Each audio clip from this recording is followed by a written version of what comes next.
살아계시는 하나님, 일하시는 하나님, 오늘도 우리 가운데 임마누엘로 임재하시면서 말씀하실 때에 우리가 하나님의 말씀에 우리의 삶을 오픈하는 그러한 마음과 자세로 우리 계신 곳에서 저와 함께 한번 화답하시겠습니다. 할렐루야, 아멘. 다시 한번 이렇게 예상치 못한 일들을 경험하게 되면서 저희들의 마음이 더 가난해지지 않나. 사실 감은 잡으셨겠지만 이 베델체플에서 예배를 이렇게 지금 생방으로 내보내는 저희들에게는 정말 깜짝 놀란 순간이었습니다. 또 위에서 기도해 주시고 또 이러한 가운데 하나님의 은혜가 더욱더 풍성할 수 있기를 함께 기도합니다. 오늘 본문 말씀 가지고 주 안에서 근심하십시오 라는 제목으로 말씀을 나눕니다. 원래 또 생각했던 제목은 주 안에서 아니면 하나님의 뜻대로 근심하십시오. 이 근심이라는 단어 어떻게 보면 우리 한국말에서 주는 어감과 오늘 이 본문 원어의 뜻은 좀 차이가 있는 것 같다는 생각을 해보았습니다. 근심이라는 단어 한국어 사전에 찾아보게 되면 이렇게 정의를 내리고 있습니다. 여간해서는 해결하기 어려운 일 때문에 속이 썩거나 우울해하는 것, 수심에 찬 그러한 상황, 그 모습을 근심한다고 이렇게 말할 수 있겠습니다. 요사이 코로나 바이러스 사태로 인하여서 생긴 불안하고 어수선한 마음, 혼란한 마음, 오늘 사실 이 아침에도 갑자기 인터넷이 끊어지면서 우리 성도님 다시 접속할까 하는 그러한 마음, 근심하는 마음이라고 할 수 있겠습니다. 그러나 원어의 뜻에 보게 되면 이 상태를 아픈 마음의 상태를 가리킬 때 근심이라고 그렇게 말하고 있습니다. 우리가 잘 알고 있는 것 같이 고린도 교회에는 수많은 문제가 있었습니다. 그 문제를 듣게 되었을 때에 사도 바울이 정말 목회자의 심정을 가지고 아비의 심정을 가지고 그들에게 있는 그 문제를 해결하기 위한 그러한 방책과 방법을 제시한 편지가 바로 고린도 전서인데, 그 전서를 받고 고린도에 보낸 편지를 받고 이 고린도 교회 성도들이 많이 어려워했다는 것, 힘들어했다는 것, 근심했다는 것, 오늘 본문 8절 내용을 통해서 우리가 엿볼 수가 있습니다. 8절 말씀 제가 다시 한번 읽어보겠습니다. 그러므로 내가 편지로 너희를 근심하게 한 것을 후회하였으나, 사도 바울이 고린도 교회에게 쓴 편지가 그들로 하여금 근심하게 한 것을 우리가 이 8절 내용을 통해서 엿볼 수 있는 것입니다. 여러분, 지금 우리 이 본문이 들어있는 이 말씀은 고린도 후서입니다. 그러니까 이 후서를 쓰는 그 내용 가운데 내가 전에 보낸 편지에서 그 편지의 내용으로 인하여서 너희를 힘들게 했다, 근심하겠다는 것을 알 수가 있는데, 한 가지 말씀을 드려야 되는 것은 이 편지는 고린도 전서는 아닙니다. 아마 잠깐 제가 배경을 설명드려야 지금 어떠한 상황 가운데서, 물론 오늘 본문을 통해서 알 수 있는 것은 무엇이냐면 그들의 관계가 회복된 것, 또 함께 기뻐하는 모습을 저희들이 알 수가 있는데, 이렇게 되기까지 어떠한 일이 있었나를 잠깐 설명을 드렸으면 합니다. 사도행전 18장의 내용을 보게 되면 사도 바울이 고린도에 가서 제2차 선교 여행 때 주 한 50년경이 됩니다. 1년 6개월 동안 그곳에 머무르면서 복음을 전하고 그 복음을 들은 고린도의 그 사람들이 이제 교회를 시작하게 된 것을 저희들이 알 수가 있습니다. 그곳에서 교회를 세우고 난 다음에 한 1년 6개월이 지난 다음에 사도 바울은 다른 지역으로 옮기게 됩니다. 그 가운데에서 사도 바울이 듣게 되는 것이죠. 지금 고린도 교회가 잘못된 복음의 영향으로 인해서 세속화되어가는 가운데 그들의 교회 생활 가운데 삶 가운데 많은 어려움이 있는 것, 문제가 있는 것을 그가 듣게 됩니다. 여러분, 사실 고린도라는 도시는 굉장히 그 당시에 항구 도시로서 많은 상업적으로 발달되어 있어서 물질의 혜택을 많이 누리던 곳이었고, 그로 인하여서 많이 세속화되었고 또 음란한 도시였음을 저희들이 알 수 있습니다. 고린도는 그 로마 본토를 비롯해서 북아프리카, 또 팔레스타인 지역, 또 서아시아 지역의 중심 도시가 되어서 정말 많은 이방 사람들의 문화가 들어와 있었고 세속화되어 있던 곳이 바로 고린도였습니다. 그런 가운데에서 잘못된 복음과 세속화된 교회의 삶 가운데, 교회의 모습 가운데 여러 가지 문제가 있음을 저희들이 알게 됩니다. 분열을 비롯하여서 도덕적인 타락, 또 무절제 등으로서 교회가 이런 문제들을 가지고 있었는데 그 이야기를 들은 사도 바울이 그들에게 편지를 씁니다. 잘못된 복음의 영향이라는 것은 그러한 교회 생활을 하고 있지만 그들의 고백과 그들의 삶이 너무나 다른 것, 그리고 더 안타까운 것은 세상적인, 세속적인 것들이 교회 안에 들어와서 성도들을 넘어뜨리고 있었다는 것입니다. 여러분, 고린도전서를 읽어보게 되면 얼마나 사도 바울이 정말 강한 어조로 책망하는 것을 저희들이 발견할 수가 있습니다. 사실 고린도전서 5장에 있는 내용 같은 것은 근친상간과 같은 정말 세상에서 있지 않은 그러한 죄들이, 그러한 죄가 교회 안에 있는 것을 그가 들춰내면서 책망하는 것이죠. 아버지의 아내와 동거하는 그러한 모습, 그 외에도 파당하는 문제라든지 또 소송 문제라든지 성찬 문제 등으로 인하여서 어려움 가운데 있고 혼란 가운데 있는 교회에게 편지를 써서 디모데에게 그 편지를 가지고 가게 합니다. 편지를 가지고 갔던 디모데가 돌아와서 해준 말이 뭐였냐면 교회 상황이 더 안 좋아졌다는 것을 그가 듣게 됩니다. 그래서 사도 바울이 원래는 후에 방문하기로 했던 그 고린도 방문을 시간을 단축해서 그 고린도를 방문하게 됩니다. 방문해서 그 문제를 해결하기 위해서 그들과 함께하는 것이죠. 그런데 안타깝게도 그 두 번째 방문 기간에도 고린도 교회와 사도 바울의 관계는 더 안 좋게 되게 됩니다.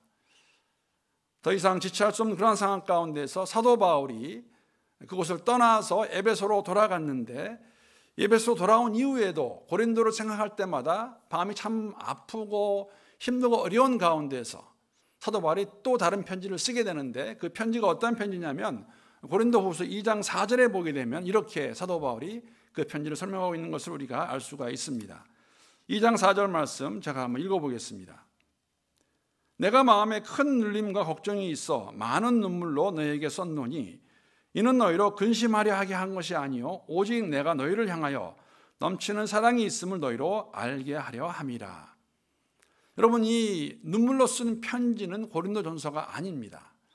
고린도전서는 이미 디모데를 통해서 전달이 되었고 그 이후에 갔다가 온 다음에 쓴 편지이고, 지금 오늘 본문이 들어있는 고린도후서가 아니라 고린도전서 후서 사이에 있는 다른 편지, 물론 이 편지는 오늘날 저희들에게 전승되어 있지 않습니다. 우리에게 없다는 것이죠.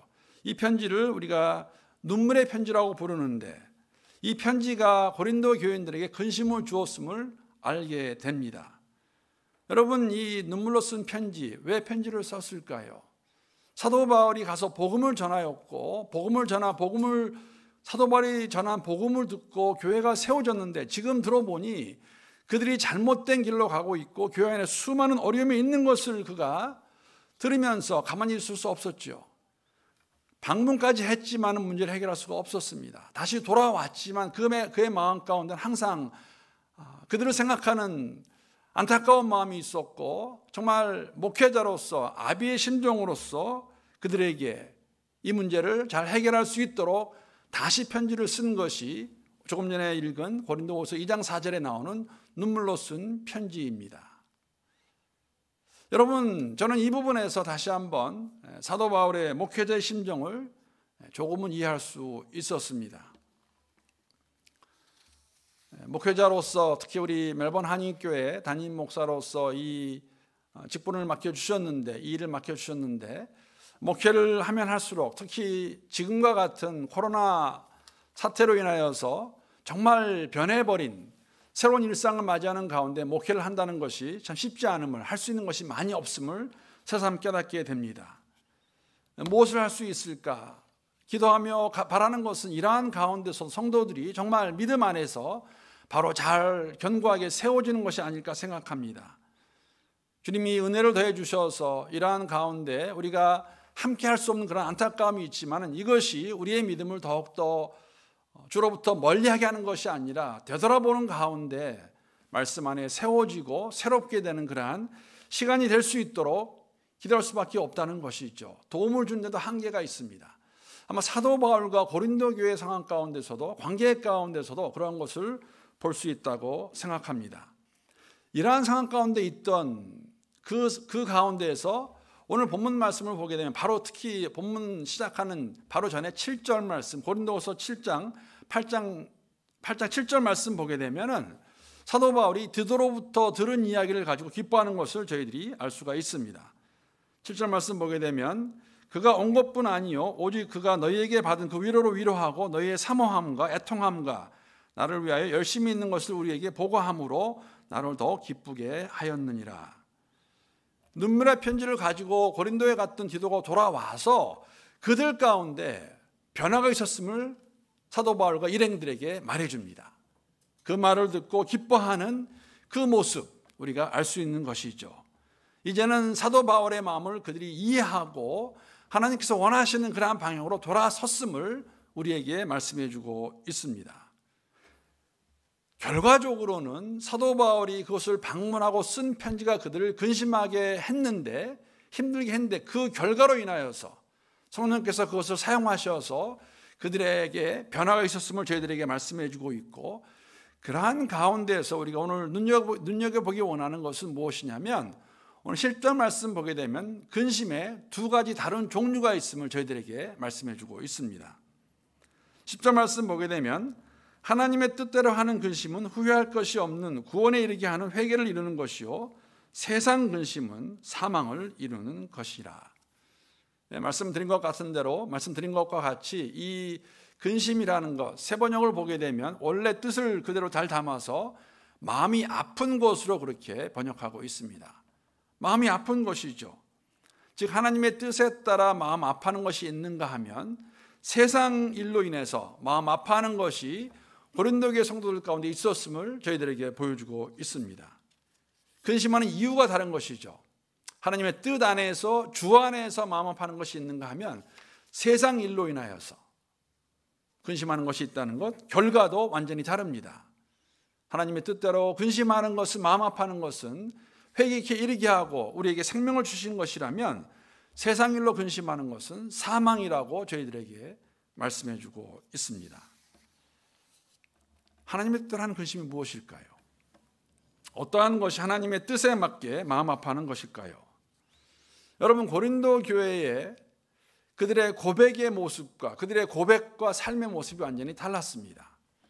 모여서 예배를 드린다고 하였지만 그 가운데서 세속화되어서 세상 것들을 가지고 들어와서 어떻게 보면 세상 것보다 더 못한 것들을 가지고 교회가 어려진 것을 저희들에게 보여주고 있는데, 그러한 것을 책망하는 사도 바울의 권면과 징계의 말씀을 듣고 회개한 그 모습을 저희들에게 말해주고 있는, 이것이 바로 하나님의 뜻대로 주 안에서 근심하는 것입니다. 회개케 이르게 한다고 말씀하고 있습니다. 분명한 회개가 있는 것을 저희들에게 보여주고 있는 것이죠. 여러분, 회개는 말로만 우리가 잘못했다 고백하는 것으로 끝나지 않습니다. 어쩌면 그 부분은 너무나 쉬운 줄도 모르겠습니다. 진정한 회개는 고백에 합당한 삶의 열매가 있다는 것이죠. 오늘 본문에서 그러한 내용이 나옵니다. 세상 일로 마음 아파하는 것은 그러한 책망을 들었을 때에 어떻게 보면 나 몰라라 하고 자기 행동과 잘못한 것을 정당화하여서 마무리하라는 것, 어떤지 간에 그 상황을 모면하라는 것을 저희들에게 말씀해 주고 있는 것, 그 일이 세상 일로 마음 아파하는 것이겠죠. 하나님의 뜻에 따라 마음 아파하는 것, 세상 일로 마음 아파하는 것, 어떤 것이 있을까 생각해 보다가 성경에서 이러한 다른 모습, 예로 발견하게 된 것이, 생각해 보게 된 것이 다윗과 사울의 모습입니다. 여러분, 다윗과 사울 동일하게 죄를 짓습니다. 특히 어떻게 보면 다윗의 죄가 더 크다고 말할 수 있습니다. 하나님께서 그에게 은혜를 베푸셔서 이제는 사울 이후에 왕이 될 수 있었습니다. 그런데 그가 그에 있는 힘을 사실 사용해서 자신의 충실한 부하였던 우리의 아내 밧세바를 범하게 되죠. 그 정도가 아니라 그의 힘을 이용해서 우리아를 죽이기까지 하는 그러한 죄를 짓게 됩니다. 더 안 좋았던 것은, 더 하지 말아야 되는 것은 무엇이었냐면 그렇게 죄를 짓고도 그가 깨닫지 못하고 있었다는 것입니다. 그러한 그를 가만두지 아니하시고 하나님께서 선지자 나단을 보내십니다. 나단을 통해서 그가 지은 죄를 듣게 하시고 보게 하시고 깨닫게 하시죠. 이러한 책망을 들었을 때 다윗은 왕으로서의 신분을 다 던져버리고 하나님 앞에 나와서 정말로 애통하며 베옷을 입고 회개하는 모습을 저희들에게 보여주십니다. 하나님께서 말씀하실 때, 나단을 통해 말씀하실 때 그의 삶 가운데는 진정 회개가 있었습니다. 하나님의 뜻에 따라 근심하는 모습, 하나님의 뜻에 따라 회개하는 모습입니다. 그런데 사울은 그렇지 않았습니다. 아말렉을 칠 때 하나님께서 명령하십니다. 그들의 모든 것을 다 진멸하라고 말씀하셨는데 사울과 그의 신하들은 양들과 소들 중에서 가장 좋은 것을 남겨두었습니다. 사무엘이 와서 질문하며 책망합니다. 왜 그랬느냐 했을 때에 사울이 뭐라고 대답하냐면 하나님께 가장 좋은 것을 제사하기 위해서 남겨두었다고 말을 합니다. 틀린 말은 아닙니다. 그러나 정말 원했던 것은 자신들이 가장 좋은 것을 갖기 원했던 것을 알고 계셨습니다. 그것을 인정하는데 사울이 사무엘에게 뭐라고 하냐면은 내가 범죄하였을지라도 자신과 함께 군사들 앞에서 예배를 드려줌으로써 예배를 함께 함으로써 자신을 높여달라고 그렇게 말하는 것을 우리가 알 수 있습니다. 이런 것이 세상에 따라 근심하는 모습입니다. 자신의 잘못과 죄를 철저하게 자백하고 하나님의 용서를 받아야 되는데 사람들은 의식하고 그러한 모양은 있는 것 같은데 진정한 회개가 없는 모습, 세상 일로 근심하는 모습인 것을 저희들에게 보여주고 있는 것이죠. 여러분, 고린도 교회 조금 전에 말씀을 드린 것 같이 정말 문제가 많이 있었습니다.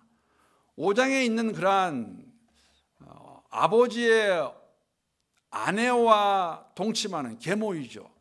그러한 것이 있음에도 불구하고 교회가 아무것도 하지 않았던 것.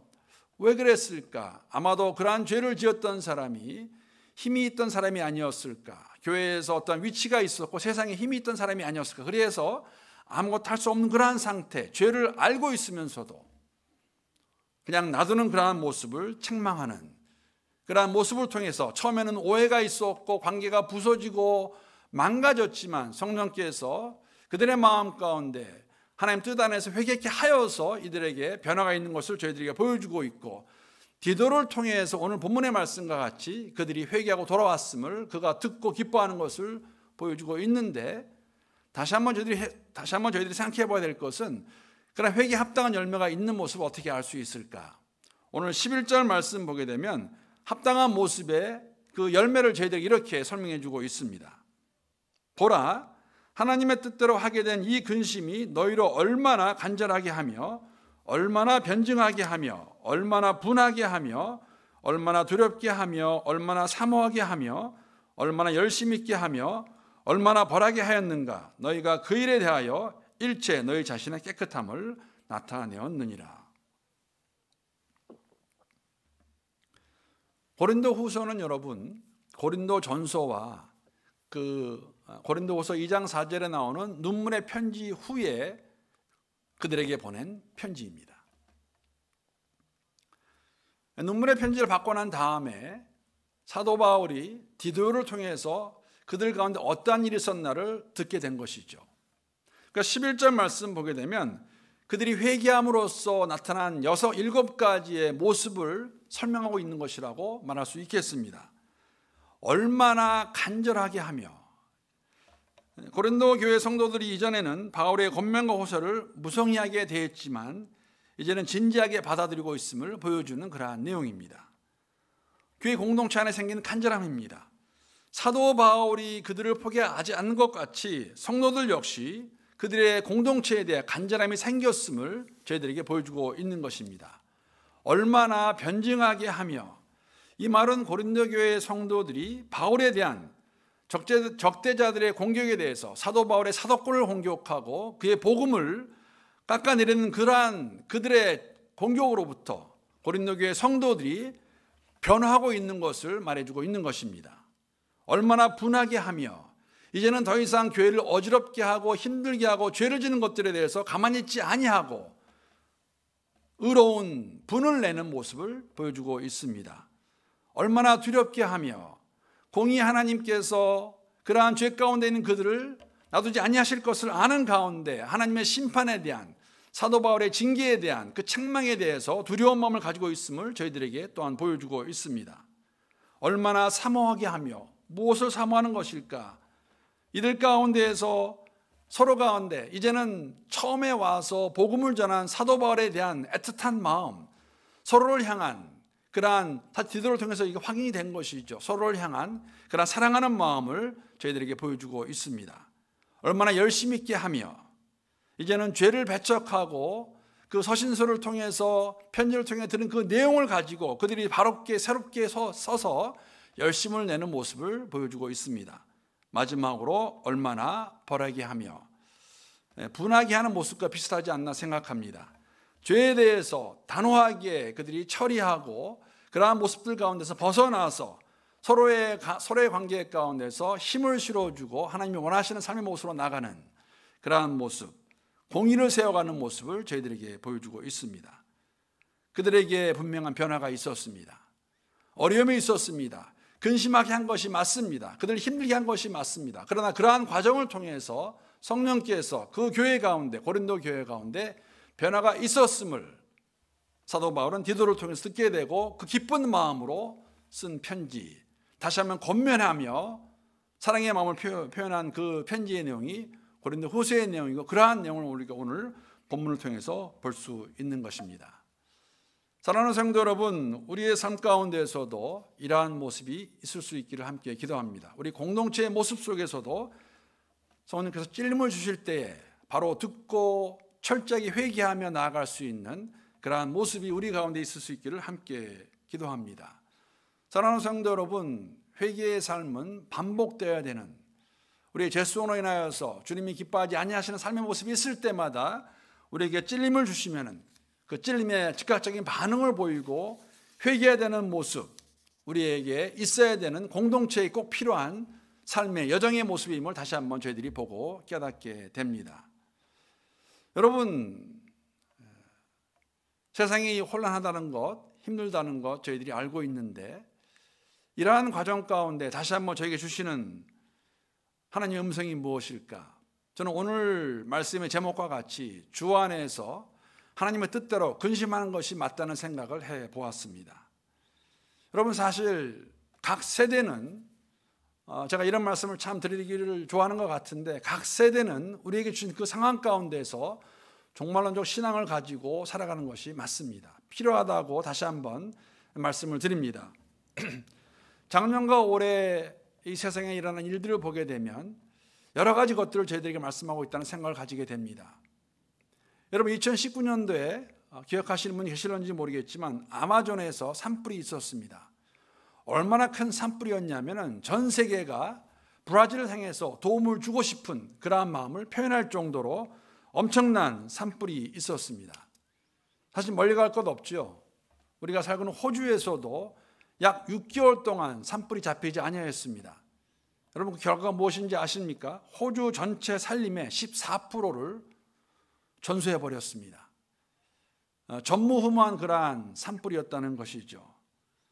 우리가 너무나 잘 알고 있는 코로나 바이러스의 여파, 이 상황을 제가 설명하지 않아도 우리가 그 과정 가운데 있기 때문에 피부로 느끼고 있는 것이 맞습니다. 무엇을 말씀하시는 것일까?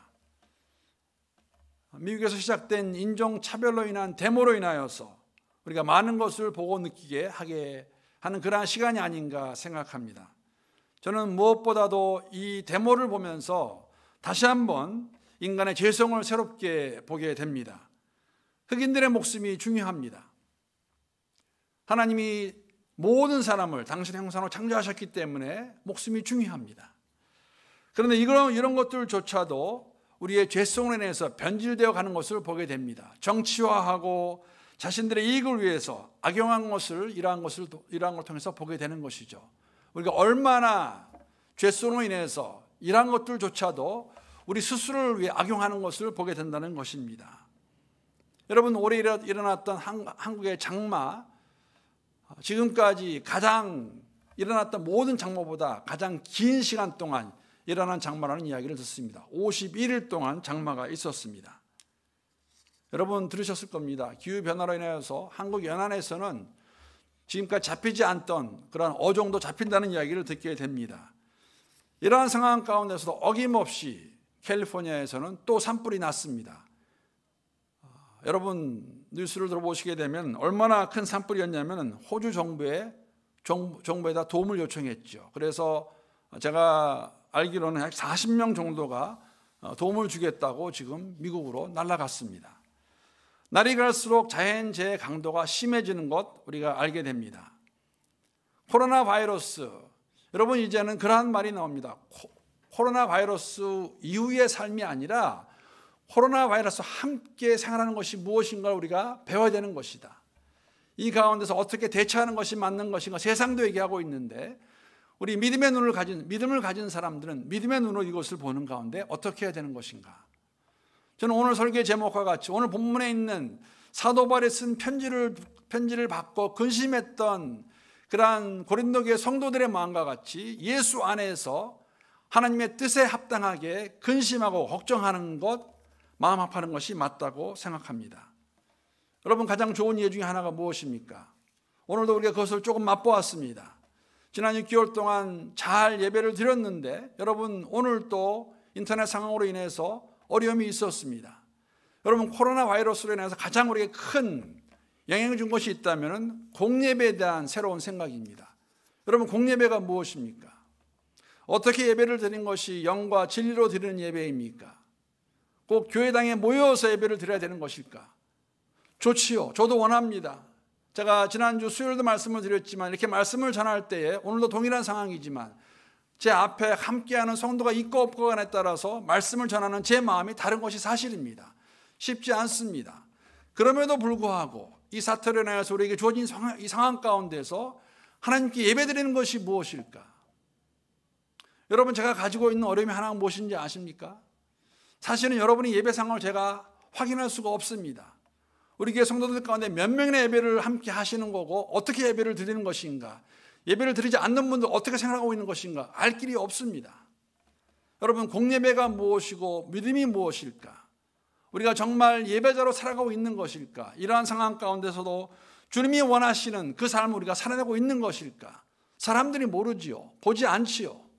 목사도 모르고 있는데 어떻게 사는 것이, 어떠한 삶을 살아내는 것이 주님께서 원하시는 것일까? 이러한 마음을 가지고 예수 안에서, 주 안에서 근심하고 마음 아파하는 것이 맞습니다. 그 마음 아파하는 것으로 우리에게 진정한 회개가 있고 회개에 합당한 열매가 있는 것을 우리가 볼 수 있는 그러한 시간, 그러한 기회가 되었으면 좋겠습니다.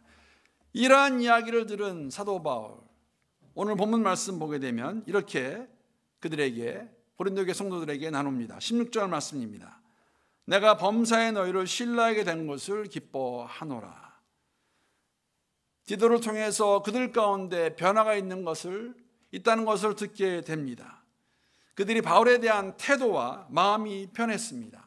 다시 한번 신뢰하는 그러한 관계로 변화가 있었다는 것이죠. 그것을 들은 사도 바울이 기뻐한다고 그들에게 말하고 있습니다. 여러분 우리 공동체 안에서 이러한 변화가 있으면 얼마나 우리의 기쁨이 충만할까요?